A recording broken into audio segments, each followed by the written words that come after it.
on le voit un peu comme un démarrage de quelque chose.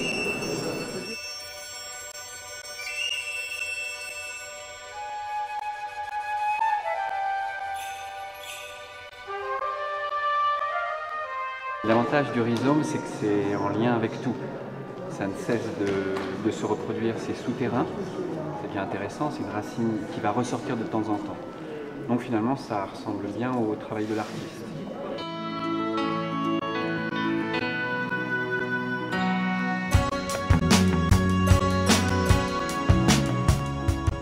Je pense que ce qui est important, le rhizome, on pense souvent que c'est utile pour la plante, mais en fait le rhizome c'est aussi utile pour la terre, pour que la terre ne parte pas. Et je crois que justement le ciment de ce travail, c'est en soi intrinsèquement c'est important pour les artistes, parce qu'ils arrivent à se souder, à travailler entre eux, et il y a des réticulations et des réponses d'un travail à l'autre.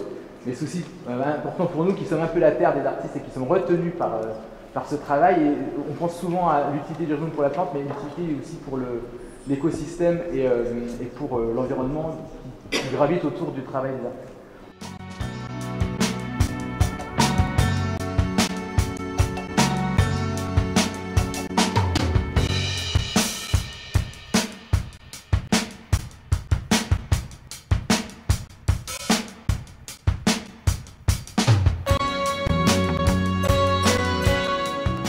Ce qu'il y a de commun dans les différentes pistes que j'aborde, c'est l'écriture dans ce qu'elle a de plus primaire.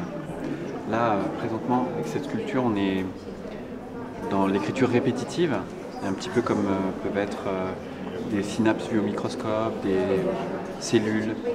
Donc là, c'est avant tout, ça a à voir avec l'architecture quotidienne, tu vois, c'est fait pour faire mentir les perspectives. Tu vois, tu as un langage comme ça, graphique primaire, répété, qui finalement, à chaque fois est unique et qui donne en plus globalement une forme unique.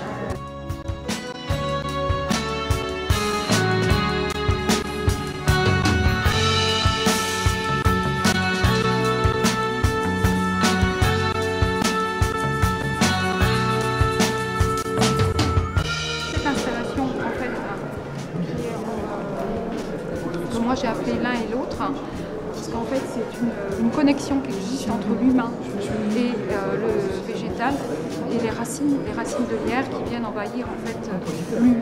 Je raconte une histoire à travers ces trois toiles en fait de la disparition des arbres au profit des nouvelles constructions et du changement, de la transformation du paysage.